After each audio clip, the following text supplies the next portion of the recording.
품격 있는 인생 수업에 오신 것을 환영합니다. 오랜만에 만난 동창이 반가워서 분위기가 풀리면 이상하게 말이 많아집니다. 요즘은 좀 괜찮다, 나도 이제 한숨 돌렸다, 이런 말들, 의도는 자랑이 아니라 안부였을 겁니다. 그런데 집에 돌아오는 길에 문득 이런 생각이 들 때가 있습니다. 아까 그 말 굳이 안 해도 됐던 거 아닌가? 괜히 말 꺼냈나? 그 찜찜함을 느껴본 분이라면 오늘 이야기는 남 얘기가 아닙니다. 그럴 수 있습니다. 오래 알고 지낸 사이고 서로의 과거를 아는 사람들이니까요. 괜히 더 잘 살아 보이고 싶고 뒤처지지 않았다는 걸 보여주고 싶은 마음도 자연스럽습니다. 특히 나이 들수록 말 한마디가 나를 어떻게 보이게 할지 더 신경 쓰이기 마련입니다. 친해서 편한 자리인 것 같지만 동시에 가장 쉽게 비교가 시작되는 자리이기 때문입니다. 학창 시절이라는 같은 출발선이 있었고 그 이후에 인생이 자연스럽게 나란히 놓이기 쉬운 관계죠. 그래서 별 생각 없이 던진 한마디가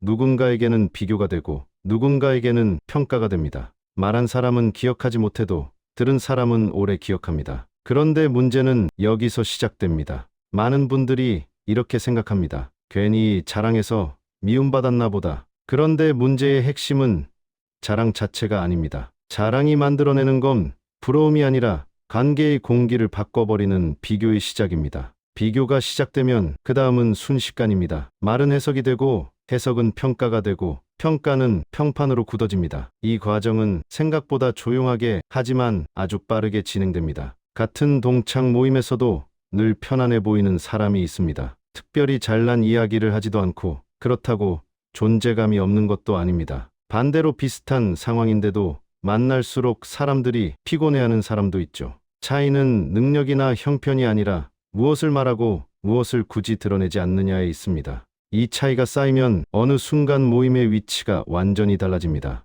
말 한마디는 생각보다 빠르게 흘러갑니다. 한 사람의 귀를 거쳐 사람의 해석이 되고 그 해석은 평가가 되어 평판으로 굳어집니다. 오늘 이 영상에서는 그 흐름을 정확히 짚고 어디서부터 조심해야 하는지 기준을 알려드리겠습니다. 여기서 분명히 짚고 가야 할 게 있습니다. 조용히 사는 건 비춰진 게 아닙니다. 말 아끼는 건 손해보는 선택도 아닙니다. 특히 60대 이후, 은퇴 이후에는 말 한마디의 무게가 훨씬 커집니다. 잘 살아온 인생일수록 오히려 드러내지 않는 쪽이 평판을 지키고 관계를 오래 가져갑니다. 이 영상에서는 전반부에서 동창들에게 절대 자랑하면 안 되는 것들, 나이 들수록 더 위험해지는 자랑 네 가지를 먼저 짚겠습니다. 그리고 후반부에서는 반대로 말할수록 상대가 편해지고 관계가 좋아지는 이야기 주제들을 알려드릴 겁니다. 이 기준만 알고 가셔도 다음 동창 모임에서 인생이 훨씬 덜 피곤해질 겁니다. 품격 있는 인생 수업 채널을 구독해 두시면 어디에서도 쉽게 들을 수 없는 삶의 지혜를 평생 받아보실 수 있습니다. 구독과 좋아요를 눌러주세요. 돈 자랑은 관계를 넓히는 말이 아니라 표적을 만드는 말입니다. 동창 모임에서 한 사람이 이렇게 말합니다. 요즘은 그래도 숨 좀 돌릴 만하다고 웃으며 이야기합니다. 허세를 부린 것도 아니고 목소리를 높인 것도 아닙니다. 주변 사람들도 고개를 끄덕이며 잘됐다며 맞장구를 칩니다. 그런데 이상하게 그 말 이후부터 대화의 결이 조금씩 달라집니다. 웃음은 이어지는데 누군가는 말을 줄이고 누군가는 시선을 피합니다. 그 순간에는 잘 느껴지지 않지만 공기는 분명히 바뀌어 있습니다. 나이 들수록 이런 장면이 더 자주 생깁니다. 현역 때는 퇴사 이야기로 흘려보내던 말들이 은퇴 후에는 그대로 개인의 삶으로 받아들여지기 때문입니다. 그냥 근황을 말했을 뿐인데도 괜히 말이 많았나 싶은 찜찜함이 남는 이유가 여기에 있습니다. 동창이라는 관계는 편한 만큼 비교도 빠르게 일어납니다. 사람의 마음은 숫자와 방향을 들으면 자동으로 비교를 시작합니다. 이건 성격의 문제가 아니라 뇌의 기본 작동 방식입니다. 돈 이야기가 나오면 우리는 상대의 말 위에 자신의 상황을 겹쳐놓고 계산합니다. 의식하지 않아도 자연스럽게 그렇게 됩니다. 그래서 같은 말이라도 듣는 사람에 따라 전혀 다른 무게로 남습니다. 문제는 이 비교가 겉으로 드러나지 않는다는 점입니다. 말한 사람은 이미 다음 이야기로 넘어갔지만 듣는 사람은 혼자 생각을 이어갑니다. 저 사람은 여유가 있구나, 나는 아직 불안하구나, 이런 생각들이 마음속에서 조용히 쌓입니다.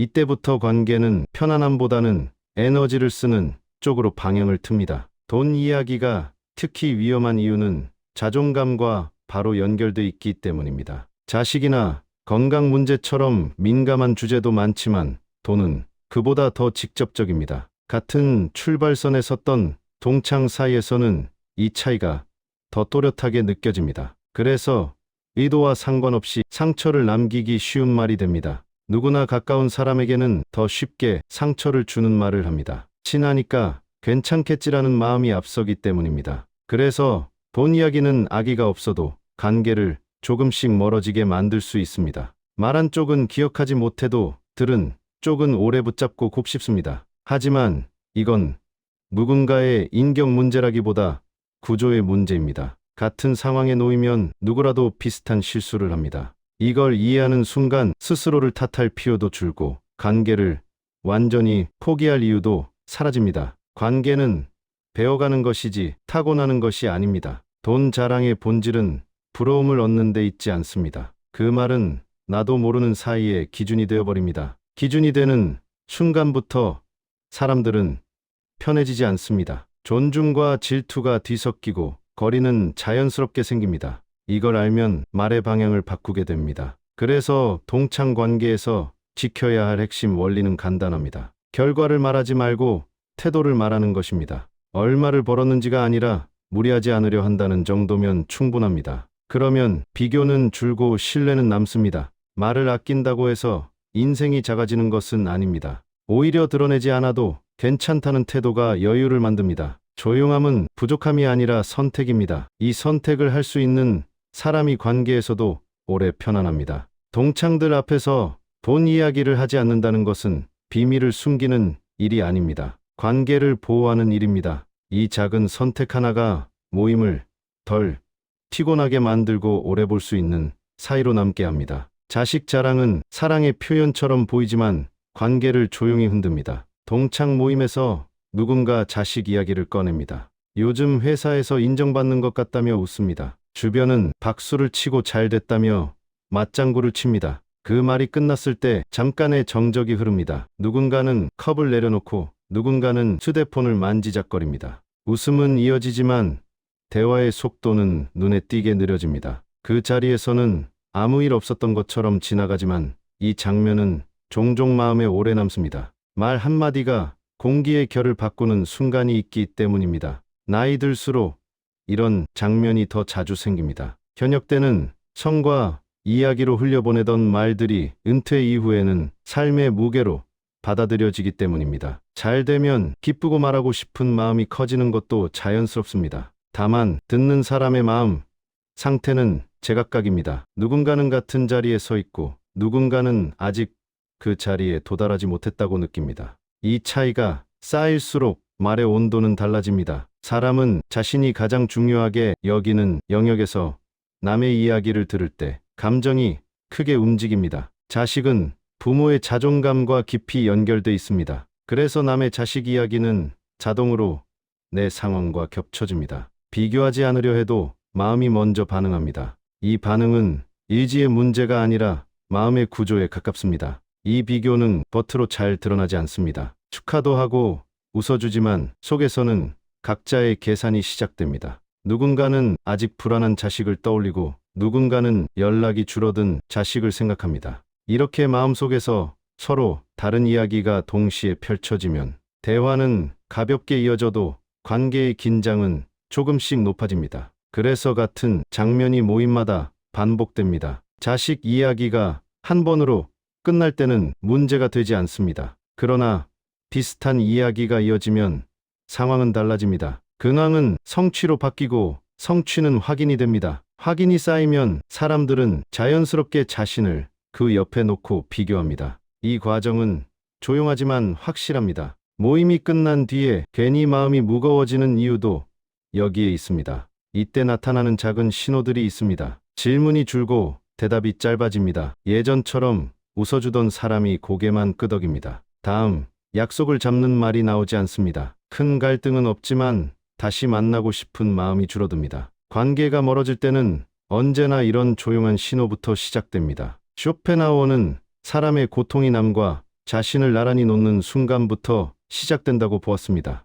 인정받고 싶은 마음이 커질수록 마음은 더 쉽게 흔들린다고 말했습니다. 자식, 자랑도 다르지 않습니다. 사랑을 말하고 싶었던 순간이 비교의 기준이 되면 관계는 무거워집니다. 그래서 나이 들수록 필요한 지혜는 더 많이 말하는 것이 아니라 덜 말해도 괜찮아지는 마음입니다. 자식 이야기를 아낀다는 것은 사랑이 부족해서가 아니라 관계를 지키는 선택입니다. 이런 선택이 쌓이면 불필요한 긴장은 줄고 말해야 할 것과 말하지 않아도 될 것이 자연스럽게 구분되기 시작합니다. 인맥과 영향력 자랑은 도움을 주는 말처럼 보이지만 관계의 공기를 바꿉니다. 동창 모임에서 이런 말을 듣습니다. 아는 사람이 있어서 말만 하면 된다고. 저쪽은 내가 잘 안다고 웃으며 이야기합니다. 처음엔 든든하게 들립니다. 하지만 그 말이 몇 번 반복되는 순간 대화는 묘하게 조심스러워집니다.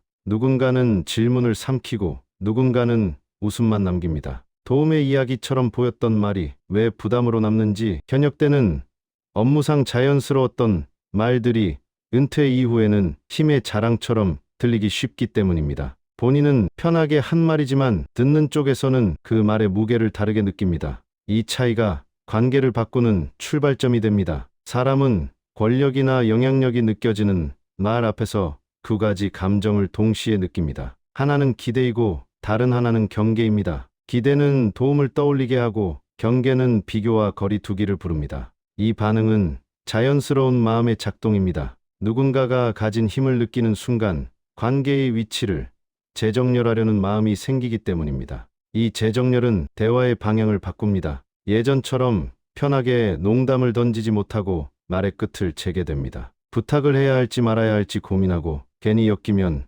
피곤해질까 한 발 물러섭니다. 이렇게 공기가 바뀌면 관계는 친밀함보다 계산에 가까워집니다. 인맥 이야기가 반복될수록 또 다른 문제가 생깁니다. 듣는 사람 중 일부는 기대를 품고 접근하고 일부는 의심을 품고 거리를 둡니다. 도움을 줄 수 있는지 없는지가 관계의 기준처럼 작동하기 시작합니다. 이때부터 모임은 사람을 만나기보다 역할을 확인하는 자리가 됩니다. 이 과정에서 작은 신호들이 나타납니다. 연락이 갑자기 늘거나 반대로 뚝 끊깁니다. 사소한 부탁이 오고 거절 뒤에는 미묘한 어색함이 남습니다. 큰 갈등은 없지만 이전처럼 편하지 않습니다. 관계가 달라질 때는 언제나 이런 신호부터 보입니다. 쇼펜하우어는 사람의 불행이 남에게 보이려는 마음에서 커진다고 보았습니다. 영향력을 드러내는 말은 의도와 달리 비교의 기준을 만듭니다. 그래서 나이 들수록 필요한 지혜는 힘을 보여주는 말이 아니라 힘이 없어도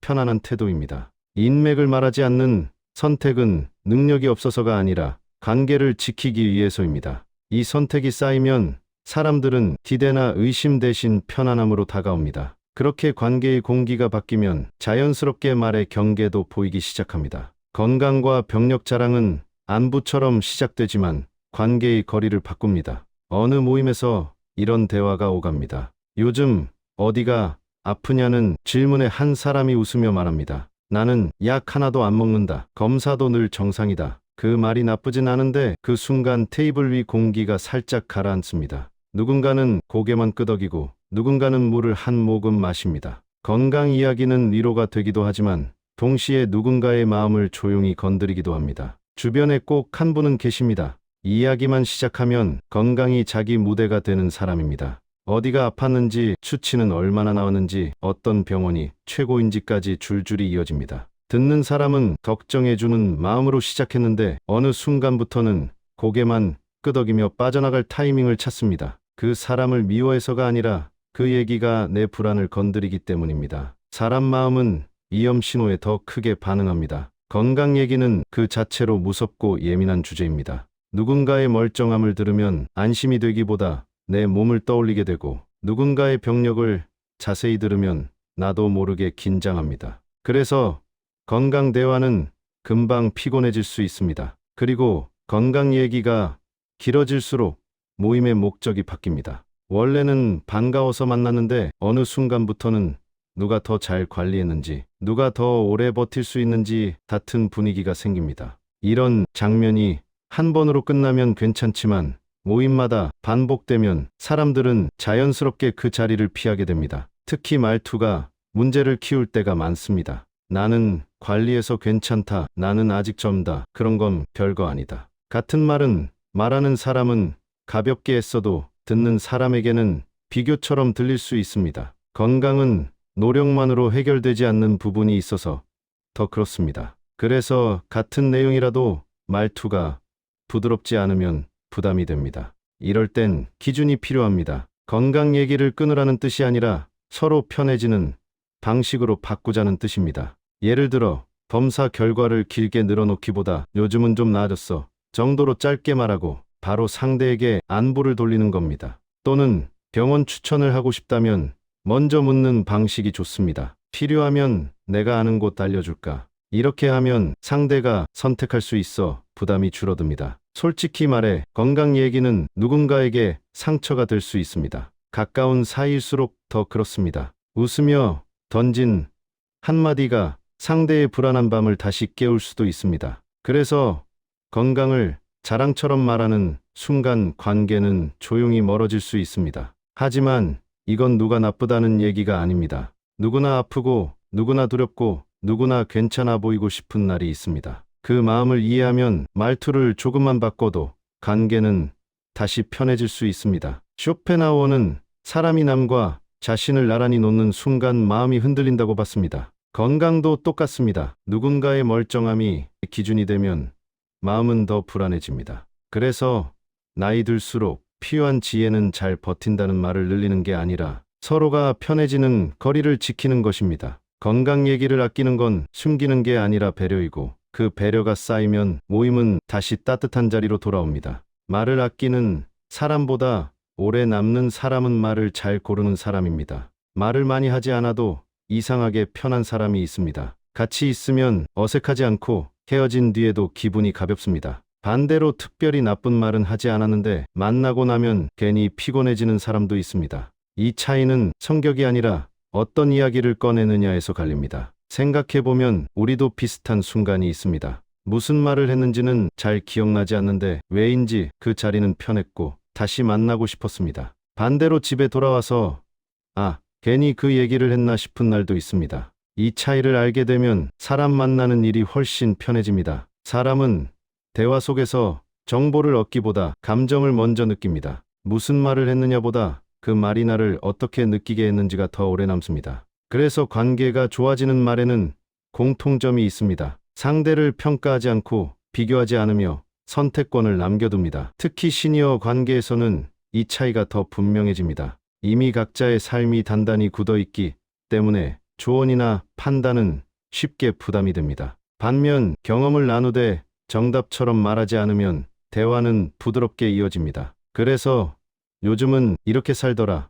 나한테는 이게 맞더라 같은 말이 관계를 편하게 만듭니다. 갈등이 줄어드는 말에는 또 하나의 특징이 있습니다. 말 끝이 열려 있다는 점입니다. 이렇게 해야 한다가 아니라 이렇게 해도 괜찮더라로 끝나는 말입니다. 이 차이 하나로 대화는 설득이 아니라 공유가 됩니다. 그래서 같은 내용이라도 말투에 따라 전혀 다른 결과를 만듭니다. 관계가 오래가는 사람들은 공통적으로 경계를 잘 세웁니다. 하지만 그 경계는 차갑지 않습니다. 불편한 부탁에는 지금은 좀 어렵다라고 짧게 말하고 이유를 길게 설명하지 않습니다. 이렇게 하면 상대도 상처받지 않고 관계도 흐트러지지 않습니다. 말할수록 관계가 좋아지는 사람들은 이런 기술을 자연스럽게 사용합니다. 우리는 종종 좋은 마음으로 한 말이 관계를 피곤하게 만든다는 사실을 뒤늦게 깨닫습니다. 도와주고 싶어서, 알려주고 싶어서 한 말이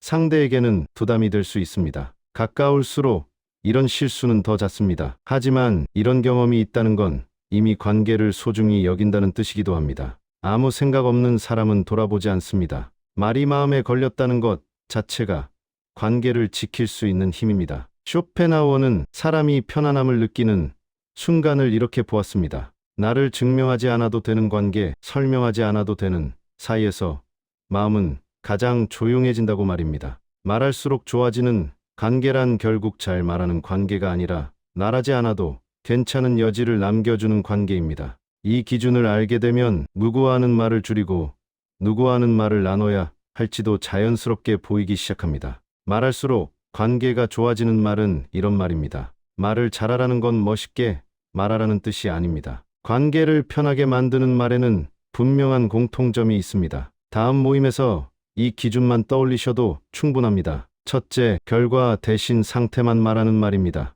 요즘은 그냥 무리 안 하려고 합니다. 크게 욕심내지 않고 지내고 있습니다. 이런 말은 비교를 만들지 않습니다. 상대를 긴장시키지도 않습니다. 둘째, 성과 대신 가정만 남기는 말입니다. 해보니까 쉽진 않더라고요. 아직 배우는 중입니다. 이 말에는 위아래가 생기지 않습니다. 대화가 자연스럽게 이어집니다. 셋째, 정답이 아닌 내 기준으로 닫힌 말입니다. 저한테는 이 정도가 맞더라고요. 저는 이게입니다. 이 말은 상대를 평가하지 않습니다. 그래서 반박도 필요 없어집니다. 이렇게 말하면 관계는 설득이 아니라 교류가 됩니다. 그리고 이 태도가 반복될수록 사람들은 당신을 편한 사람으로 기억하게 됩니다. 이 감각이 쌓이면 말하지 않아도 평판이 만들어지기 시작합니다. 말하지 않아도 평판이 좋아지는 순간은 의외로 가까이에 있습니다. 말이 적은데도 이상하게 신뢰가 가는 사람이 있습니다. 회의에서도 모임에서도 중심에 서려고 하지 않는데 사람들이 자연스럽게 의견을 묻습니다. 특별히 잘난 말을 하지 않았는데도 평판은 늘 안정적입니다. 반대로 말도 많고 설명도 충분한데 평가가 엇갈리는 사람도 있습니다. 이 차이는 말의 양이 아니라 말의 방향에서 시작됩니다. 주변을 떠올려 보면 꼭 한 사람이 생각납니다. 무슨 이야기가 나와도 먼저 끼어들지 않고 필요할 때만 짧게 말합니다. 험담에도 잘 휘말리지 않고 누군가를 평가하는 말도 거의 하지 않습니다. 처음엔 존재감이 약해 보이지만 시간이 지날수록 그 사람이 더 믿음직하게 느껴집니다. 이런 장면이 왜 반복되는지 자연스럽게 궁금해집니다. 사람은 말을 통해 상대를 판단하지만 동시에 말하지 않는 부분에서도 많은 정보를 얻습니다. 불필요한 설명을 줄이고 감정을 덜 실은 말은 안정감을 줍니다. 그래서 말수가 적은 사람은 숨기는 사람이라기보다 흔들리지 않는 사람으로 보입니다. 이 인상은 의도하지 않아도 평판으로 이어집니다. 특히 평판이 갈리는 지점은 험담이 나올 때입니다. 누군가를 평가하거나 흉보는 말이 오갈 때 맞장구를 치지 않는 태도는 조용하지만 강한 신호가 됩니다. 이 사람은 이 선을 넘지 않는구나라는 인식이 생깁니다. 이렇게 만들어진 신뢰는 말로 쌓은 신뢰보다 오래갑니다. 말을 줄이는 것이 어려운 이유는 침묵이 불안하기 때문입니다. 괜히 분위기를 채워야 할 것 같고 가만히 있으면 소외될 것 같다는 생각이 듭니다. 하지만 실제로는 반대입니다. 쓸데없는 말을 덜 할수록 말 한마디의 무게는 커집니다. 그래서 평판은 점점 안정적인 방향으로 굳어집니다. 이때 도움이 되는 기준이 있습니다. 내 말이 정보를 더하는지 감정을 더하는지 잠깐 점검하는 것입니다. 정보라면 도움이 되지만 감정이라면 불필요한 오해를 만들 수 있습니다. 이 기준 하나만 있어도 말의 방향은 크게 달라집니다. 솔직히 말하면 말하지 않는 선택은 처음엔 손해처럼 보일 수 있습니다. 재미없어 보이고 존재감이 약해진 것 같다는 느낌도 듭니다. 그래서 많은 사람들이 알면서도 말을 줄이지 못합니다. 하지만 시간이 지나면 결과는 분명해집니다. 불필요한 말로 생길 오해를 피했고 쌓이지 않아도 될 감정을 줄였습니다. 말하지 않았다는 사실보다 흔들리지 않았다는 인상이 더 크게 남습니다. 쇼펜하우어는 사람이 남의 평가에서 자유로워질수록 더 단단해진다고 보았습니다. 그는 말로 자신을 증명하려 할수록 마음은 더 흔들린다고 말했습니다. 그래서 나이 들수록 필요한 지혜는 잘 말하는 기술보다 말하지 않아도 괜찮아지는 태도입니다. 이 태도가 쌓이면 평판은 조용히 좋아지고 사람들은 이유를 정확히 말하지 못해도 그 곁이 편하다고 느끼기 시작합니다. 침묵하라는 말이 아닙니다. 아무 말도 하지 말라는 뜻도 아닙니다. 평판이 좋아지는 사람들은 말의 종류를 구분할 줄 압니다. 첫째, 감정을 흘리는 말은 줄입니다. 화가 났다, 억울하다, 서운하다는 말은 그 순간은 시원해도 관계를 오래 끌고 가지 못합니다. 둘째, 평가하는 말에는 참여하지 않습니다. 누가 어떻다, 왜 저렇다 같은 말이 나올 때마다 틀리다를 말하지 않습니다. 그 자리에 서지 않는 것만으로도 신뢰는 쌓입니다. 셋째, 필요할 때만 짧게 말합니다. 길게 설명하지 않습니다. 덧붙이지도 않습니다. 짧은 말은 가볍게 보이지만 반복될수록 무게를 가집니다. 그래서 평판이 좋은 사람들은 말을 줄여서 조용해진 게 아니라 말을 골라서 단단해진 사람들입니다. 이 기준을 알게 되면 언제 말해야 하고 언제 말하지 않아야 할지도 자연스럽게 보이기 시작합니다. 결국 사람을 편하게 만드는 건 말재주가 아니라 거리 감각입니다. 예전에는 사람을 만나고 돌아오면 꼭 한 번씩 그날 대화를 떠올렸습니다. 괜히 한 말은 없었는지, 조금 더 참을 걸 그랬는지 스스로를 돌아봤습니다. 그런 날은 이상하게 몸은 쉬고 있는데 마음은 쉬지 못했습니다. 시간이 지나고 보니 그 피로의 원인은 말이 많아서가 아니라 굳이 하지 않아도 될 말까지 다 꺼냈다는 데 있었습니다. 그때부터 사람을 만날 때마다 한 가지 기준이 생기기 시작했습니다. 이 말이 관계를 편하게 만드는 말인가? 아니면 나를 드러내는 말인가? 사람들은 보통 이렇게 생각합니다. 말을 아끼는 사람은 속을 알 수 없고 말을 많이 하는 사람이 솔직하다고 말입니다. 그런데 실제 관계에서는 반대의 장면을 더 자주 보게 됩니다. 처음에는 말도 많고 친절해 보이던 사람이 시간이 지날수록 피곤해지고 조용히 듣기만 하던 사람이 오히려 더 신뢰받는 사람이 됩니다. 이 반전은 우연이 아니라 인간관계의 본성을 그대로 보여줍니다. 사람은 관계 안에서 끊임없이 위치를 계산합니다. 누가 더 잘 나가는지, 누가 더 가진 사람인지, 누가 위에 있는지 말입니다. 이 계산이 시작되는 순간 마음은 편해질 수 없습니다. 그래서 관계가 오래가려면 이 계산이 작동하지 않게 만드는 말이 필요합니다. 그 말은 대단한 기술이 아니라 비교가 시작되지 않게 하는 말입니다. 앞에서 살펴본 자랑들이 관계를 흔드는 이유도 여기에 있습니다. 돈 이야기, 자식 이야기, 인맥, 건강 이야기는 모두 사람을 나란히 세워놓고 보게 만드는 말입니다. 말하는 사람은 근황을 나눈다고 생각하지만 듣는 사람의 마음에는 저울이 올라옵니다. 이 장면이